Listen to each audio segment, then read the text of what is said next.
नमस्कार विद्यार्थियों, मैथ्स पाई चैनल में आप सभी का स्वागत है। यदि आप मैथ्स पाई से नए जुड़े हैं विद्यार्थियों, तो आप ऐसे YouTube पर मैथ्स पाई लिखकर सर्च करने पर हमारा चैनल फर्स्ट टॉप रन करेगा और जिससे कि आप वहां से उसको सब्सक्राइब करके आपको डेली जो हमारे द्वारा जो कंटेंट प्रोवाइड करवाया जा रहा है उसकी सूचना आपको नोटिफिकेशन के द्वारा मिल जाएगी और वहां से आप उस पर विज़िट करते हुए उस वीडियो को देख सकते हैं। साथ ही साथ हमारा जो प्रक्रिया चल रही है वो सेकंड ग्रेड, फर्स्ट ग्रेड और साथ ही साथ अभी 10th क्लास का सिलेबस हम कंटिन्यू कर पा रहे हैं। रोज़ाना आपको क्लास YouTube के माध्यम से फ्री ऑफ कॉस्ट उपलब्ध करवाई जा रही है। कक्षा 10 के इस पाठ्यक्रम में हम चर्चा करते हैं खासकर बहुपद वाले टॉपिक को लेकर। बहुपद वाले टॉपिक में हमने पिछले वीडियो में, यदि आपने नहीं देखे तो डिस्क्रिप्शन में आपको लिंक दे रखी है, वहाँ पर आप उसको देखकर अपना बेसिक मजबूत कर सकते हैं। साथ ही साथ आज के इस वीडियो में हम बात करेंगे बहुपद में आलेख को लेकर, बहुपद का आलेख। अब इस आलेख वाले जो कंटेंट है इसमें हम 3 टाइप से आलेख को देखेंगे। एक घाती बहुपद को, साथ ही साथ द्विघाती बहुपद,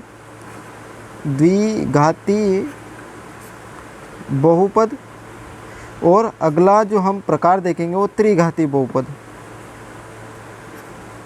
तो हम यहाँ पर 3 प्रकार के आलेख देखने वाले हैं, एक घाती, द्विघाती और त्रिघाती।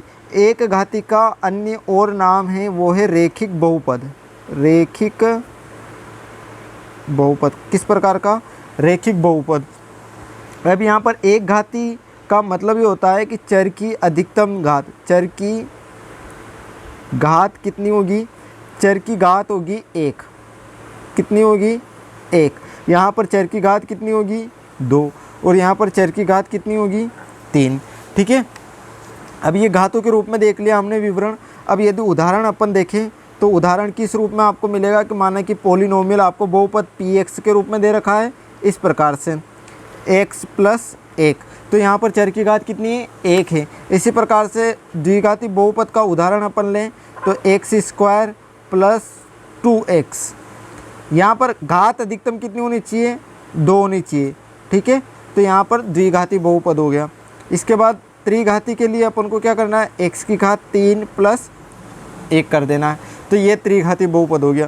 तो यहाँ पर हमने उदाहरण भी देख लिए इनके, साथ ही साथ और इनका आलेख किस रूप में बनेगा तो यहाँ पर लिख सकते हैं अपन ज्यामितीय चित्र। ज्यामितीय चित्र एक घाती या रेखिक बहुपद में ज्यामितीय चित्र किस प्रकार से बनता है? सरल रेखा के रूप में बनता है। किस रूप में बनता है? सरल रेखा के रूप में बनता है। जबकि द्विघाती बहुपद में ज्यामितीय चित्र किस रूप में बनेगा? इसमें बनेगा परवलयाकार। परवलयाकार किस रूप में बनता है? परवलयाकार। सरल रेखा तो इस रूप में, और परवलयाकार या तो ऐसे हो सकता है, इस रूप में हो सकता है, इस रूप में हो सकता है, किसी भी रूप में। तो ये सारी जो आकृति है वो किस रूप में है? परवलयाकार। त्रिघाती बहुपद में आकृति क्या है? आकृति निश्चित नहीं है। आकृति निश्चित नहीं है। ये आकृतियों के बारे में देखा, तो एक बार और हम सडनली इसको देख लेते हैं। बहुपद में आलेख आज देखने वाले एक घाती, द्विघाती और त्रिघाती में। एक घाती को रेखिक बहुपद भी कहते हैं जिसमें चर की अधिकतम घात कितनी होती है? 1 होती है, जिसका उदाहरण अपन ने यहाँ पर ले लिया x + 1, क्योंकि इसकी घात, चर की घात 1 है। अधिकतम घात 2 रहती तो द्विघाती बहुपद, 3 रहती है तो त्रिघाती बहुपद। एक घाती बहुपद में ज्यामितीय चित्र किस प्रकार से बनता है? सरल रेखा के रूप में बनता है। द्विघाती बहुपद में ज्यामितीय चित्र परवलयाकार, और त्रिघाती बहुपद में आकृति निश्चित नहीं होती है। हम रेखिक बहुपद में इसका व्यापक रूप लिखने वाले हैं। व्यापक रूप का मतलब ये होता है कि px ये बहुपद हो गया, लेकिन यदि हम px को y रूप में लिखें, y = mx + c, mx + c, ये एक सरल रेखा का समीकरण भी होता है। और हमने देखा है कि ज्यामितीय चित्र किस रूप में हो गया? सरल रेखा के रूप में हो गया। इसका मतलब हम सरल रेखा के रूप में प्राप्त होगा। अब जैसे ही हम यहाँ पर इस बहुपद का उदाहरण लिया था हमने, इसको यहाँ लिख लेते हैं, px = x + 1। अब यहाँ पर आपको देखने को मिल रहा है कि ये जो है इनपुट राशि है, मतलब यहाँ जो मान रखेंगे अपन, यहाँ मान रखेंगे और ये मान प्राप्त करेंगे, यहाँ रखेंगे यहाँ प्राप्त करेंगे। इसका मतलब ये क्या है, स्वतंत्र है। क्या है, स्वतंत्र राशि है। किस प्रकार की राशि है, स्वतंत्र राशि है। जबकि ये कौन सी राशि है, प्रतंत्र राशि है।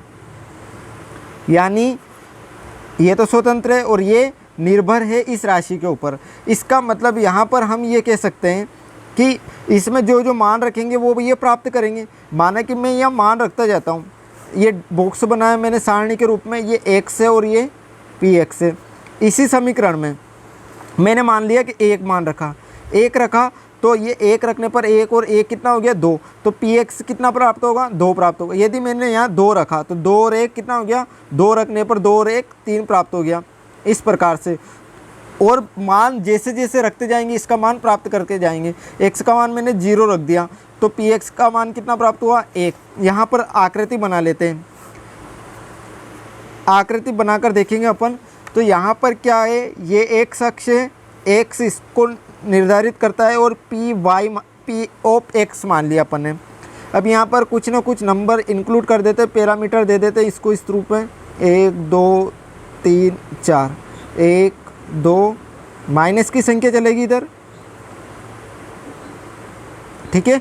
अब हमने क्या रखा, 1 पर 2, ये रहा 1 और 1 पर कितना, 2, ये 1 और ये 2 इस जगह, 2 पर 3, 2 पर 3 इस रूप में, और 3 पर मान नहीं रखा लेकिन ऊपर कहीं ना कहीं मिलेगा इस रूप में। यदि मैंने 0 रखा, 0 पर कितना मिल रहा है, 1 मिल रहा है। तो ये सरल रेखा किस रूप में बनेगी, इस रूप में बनेगी, ठीक है। ये सरल रेखा इस रूप में बन पा रही है।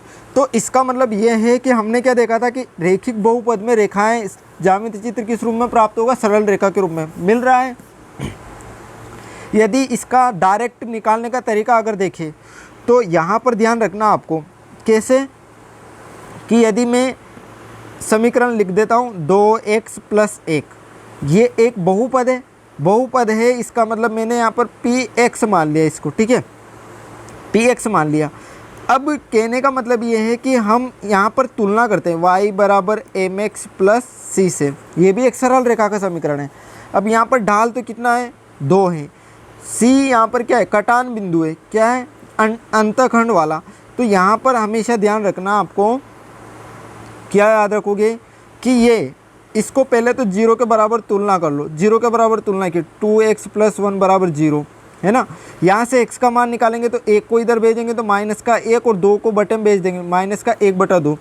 अब ये जो रेखा है, सरल रेखा जो भी होगी आपकी, वो -1/2 से होकर गुजरेगी, -1/2 से होकर गुजरेगी। नंबर लिख लेते हैं अपन, 1 2 3 4, ठीक है। इधर भी -1 -2 -3, 1 2 3 4, -1 -2 -3 -4 इस रूप में। अब देखो यहाँ से हमने शून्य निकालने का वही तरीका है ना कि हमने इस बहुपद की तुलना y = mx + c से की, और वैसे भी इस बहुपद को 0 के बराबर करके हमने x का मान निकाल लिया। यहाँ पर जो मान प्राप्त होगा इससे होकर रेखा गुजरेगी, इसका मतलब आधा, x का मान माइनस का तो इधर चलेंगे, लेकिन कितना है, आधा है, 1 से थोड़ा कम, इस जगह से होकर गुजरेगी। अब या तो इस रूप में गुजर सकती है या फिर इस रूप में गुजर सकती, कहीं ना कहीं गुजरेगी। लेकिन यहाँ पर याद रखना, जो ये c है ना, ये इंटरसेप्ट का कार्य करेगा, मतलब अंतखंड का कार्य। तो c का मान कितना है, 1 है, मतलब +1 से होकर गुजरेगी। तो ये बिंदु मिल गया हमें, तो यहाँ से इस रेखा को इस रूप में गुजार दो। तो इस बहुपद की जो सरल रेखा है वो किस रूप में गुजरेगी, इस ग्राफ के रूप में गुजरेगी। अब हम द्विघाती बहुपद के बारे में देखते हैं। द्विघाती बहुपद में क्या देखना है, माना कि एक स्टैंडर्ड फॉर्मेट में अपन लिख लेते हैं इसका रूप, ax² + bx + c, वे द्विघाती बहुपद हो गया, ठीक है ना, px मान लिया। अब यहाँ पर इसके दो तरीके से ग्राफ बनते हैं। यदि a, यहाँ पर a धनात्मक रहता है तो ग्राफ ऊपर की ओर खुलेगा, यदि a ऋणात्मक रहता है तो ग्राफ नीचे की ओर खुला रहेगा, ऐसे। तो दोनों में समझ में आई स्थिति। यदि a धनात्मक रहता है तो अपवर्ड ऊपर की ओर खुलेगा और ऋणात्मक है तो नीचे की ओर खुलेगा, ऐसी स्थिति तो आपके बनेगी। अब यहाँ पर मान का दृष्टिकोण भी अपना लेते हैं कि मान किस में क्या है। तो मान दो प्रकार से होता है, या तो अधिकतम मान होगा या फिर न्यूनतम मान हो सकता है। किसी भी समीकरण का अधिकतम और न्यूनतम मान हो सकता है ना। अब हम यदि इसकी बात करें, मान में अधिकतम न्यूनतम देख लिया, अब इसके अकॉर्डिंग अगर लें अपन तो अधिकतम तो कुछ भी हो सकता है, ऊपर तक जा रहा है तो मान मिलता जाएगा, ऊपर तक जाएगा। तो इस स्थिति में अधिकतम तो क्या होगा, अधिकतम तो क्या होगा, अनंत होगा, अनंत मान होगा, अपरिभाषित जिसको कहते हैं। न्यूनतम मान क्या होगा, तो न्यूनतम मान जो होगा इसका शीर्ष होगा। क्या होगा, शीर्ष होगा। ठीक है, तो यहाँ पर इसका न्यूनतम मान क्या होगा, शीर्ष का मान ही क्या होगा, न्यूनतम होगा। इसमें अधिकतम क्या रहने वाला है, इस स्थिति में अधिकतम रहने वाला है, देखो इधर अधिकतम रहने वाला है शीर्ष, क्योंकि बाकी तो ऋणात्मक दिशा में ही जाएगा ना। तो ये शीर्ष प्राप्त होगा, अधिकतम मान क्या होगा, शीर्ष। और न्यूनतम मान क्या प्राप्त होने वाला है, न्यूनतम अनंत की ओर, न्यूनतम अनंत प्राप्त होने वाला है, अपरिभाषित रूप। ठीक है, इसके बाद त्रिघाती समीकरण में हम ऐसे ही, तो अब देखो आप, यहाँ पर हमने एक उदाहरण लिया था, इस उदाहरण को हम देखते हैं, ग्राफ बनाने की कोशिश करेंगे।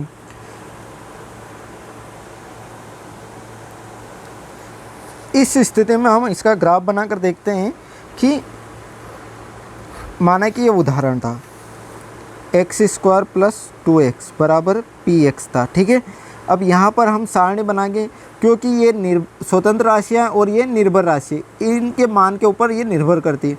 हम ये x वैल्यू रख ली, ये px हो गया। ठीक है ना। अब यहाँ पर हम 3 वैल्यू रखते हैं, 0 रख के देख लेते हैं।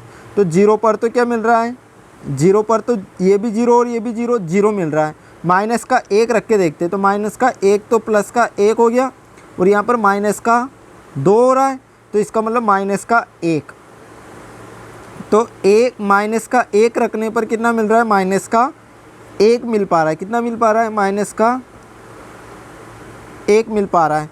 और यदि हमने प्लस का 1 रखा तो 1 और 2 कितना हो गया, 3 है ना। 1 रखने पर 3 मिल रहा है, तो ये प्लस का 1 रखने पर कितना मिल रहा है, 3 मिल पा रहा है। यहाँ भी नंबर लिख लेते हैं अपन, है ना। तो ये 1 2 3, ये 1 2 3, ये माइनस का 1 माइनस का 2, माइनस का 1 रखा यहाँ पर, और ये इस रूप में ऐसे, तो ये इस रूप में ऐसे ग्राफ बनने वाला है ये इस बहुपद का। ठीक है, इसके बाद त्रिघाती बहुपद की आकृति निश्चित नहीं है। जैसे जैसे आप मान लो कि ये px लिया अपन ने, x³ + 1, तो यहाँ पर जो जो मान रखते जाएंगे इसका मान प्राप्त करेंगे, और ऐसे लाइन खींचकर हम ग्राफ को ड्रॉ कर देंगे। इस रूप में आपका ग्राफ बनने की संभावना रहती है। ठीक है, इस रूप में हो सकता है, तो इस रूप में आपका ग्राफ बनने की संभावना बनती है त्रिघाती रूप में। तो यहाँ पर आलेख को लेकर हमने डिस्कशन कर लिया। एक घाती बहुपद रेखिक में चर की घात 1 होती है, और साथ ही साथ इसकी जो ज्यामिति चित्र जो होती है वो सरल रेखा के रूप में। द्विघाती बहुपद में परवलयाकार, त्रिघाती में आकार निश्चित नहीं होता है। और साथ ही साथ यहाँ पर हमने मान रख के प्राप्त किया था, और इसका शॉर्ट तरीका यहाँ पर देखा था। और साथ ही साथ हमने यहाँ पर इसके अधिकतम मान न्यूनतम मान की भी चर्चा कर ली, जो कि हमारे सिलेबस में वैसे इस बात की इम्पोर्टेंस नहीं है कक्षा 10th स्टैंडर्ड को लेकर, तो लेकिन फिर भी हमने यहाँ पर इसका थोड़ा विश्लेषण करने की कोशिश की है। साथ ही साथ त्रिघाती बहुपद के लिए भी डायग्राम हमने यहाँ पर सीखा है। इसके बाद मिलते हैं नेक्स्ट वीडियो में नए कॉन्सेप्ट के साथ। तब तक के लिए मुझे दीजिए इजाज़त। जय हिंद, जय भारत।